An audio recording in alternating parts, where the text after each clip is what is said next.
Nous pouvons prophétiser par plusieurs manières.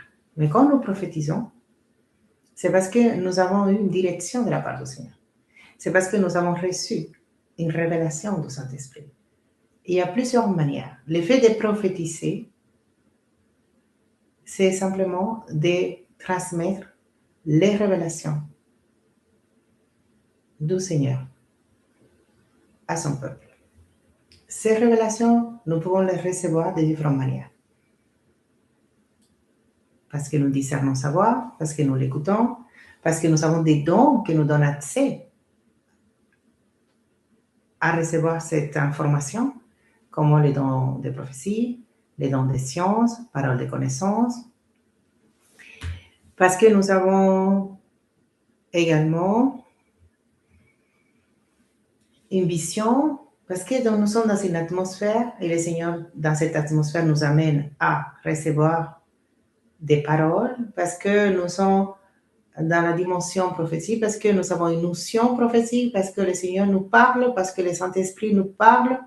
Il y a tellement de raisons pour lesquelles nous pouvons prophétiser. D'ailleurs, nous sommes une génération prophétique. Nous pouvons tous prophétiser, mais nous ne sommes pas tous prophètes. Nous sommes amenés à transmettre la parole du Seigneur, à la proclamer, à la déclarer, à la partager. Mais ça ne fait pas de nous une voix prophétique autorisée. Dans l'Ancien Testament, quand une personne était appelée prophète, c'était une personne qui était témoin. C'était la même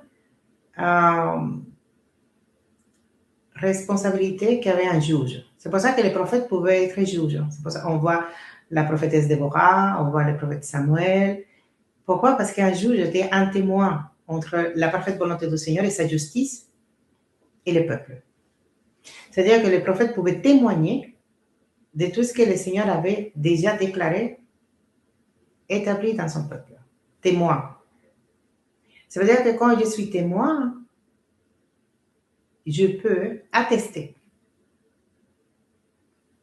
C'est très important. Alors oui, nous pouvons prophétiser parce que nous le recevons de la part d'une source. Une source, pas n'importe quelle source. La source, la parole, l'esprit, les dons. Vous savez, on peut se retrouver dans une atmosphère et cette atmosphère prophétique peut activer en nous nos dons.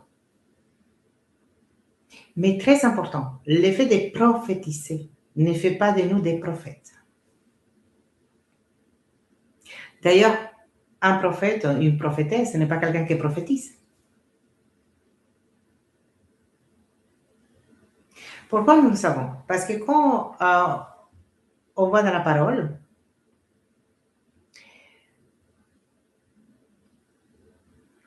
en Corinthiens, chapitre 14, du verset 39 au 40, nous dit « Ainsi donc, frères et sœurs, aspirez au don de prophétie et n'empêche pas de parler en langue, mais que tout se fasse convenablement et avec ordre. » 1 Corinthiens 14, 3. Celui qui prophétise, au contraire, parle aux hommes, les édifie, les encourage et les réconforte ou les console. Il y en a aussi des versets qui nous disent d'aspirer au don de prophétie. Mais également, il explique comment se faire. Tout le monde peut prophétiser.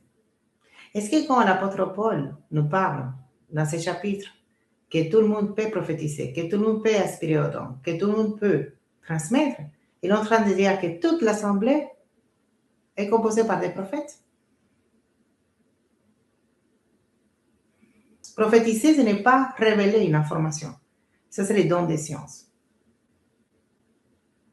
Une parole de connaissance non plus, c'est prophétiser. Je prophétise soit parce que le Seigneur m'amène à le faire, par une conduite directement de la part de son Saint-Esprit, parce que la parole se révèle à ma vie et je suis inspirée par le Saint-Esprit à déclarer, à proclamer cette parole. Je peux prophétiser par la foi, je peux proclamer, je peux établir, je peux recevoir justement la pensée du Seigneur, parce que les pensées du Seigneur peuvent m'amener à transmettre justement sa parfaite volonté Il y en a tellement de manières que je peux prophétiser. Je n'ai pas besoin d'être appelé au ministère prophétique pour prophétiser. Je n'ai pas besoin d'être prophétesse pour prophétiser. Je n'ai pas besoin d'avoir une notion particulière pour prophétiser. J'ai besoin d'avoir la foi. C'est tout. D'avoir cette conviction et d'avoir la foi et être conduit par le Saint-Esprit pour prophétiser. On peut avoir différentes manières de transmission. Quand je prophétise, depuis une position ministérielle autorisée, je peux aller plus loin dans l'exposition de la révélation. Parce que je le fais depuis une position autorisée. Ma position me permet d'aller plus loin. Également, si je suis dans un ministère, je peux aussi avoir l'ensemble des dons qui peut mieux transmettre la révélation.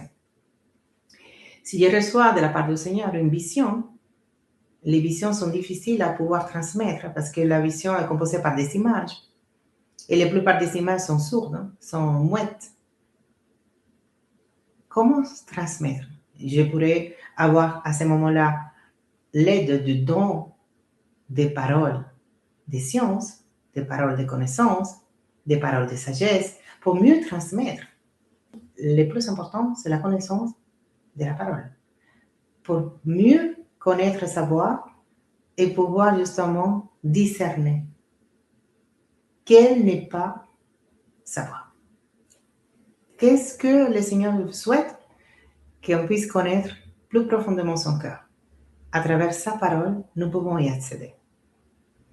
La parole, c'est pour moi personnellement la manière la plus efficace de transmettre une parole prophétique.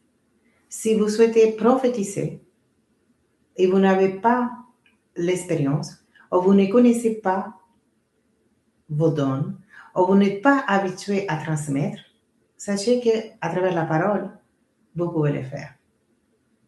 Parce que les paroles prophétiques ne vont jamais contredire la parole de Dieu. Voilà, nous venons d'arriver à la fin de cet entraînement. J'espère que vous avez été édifiés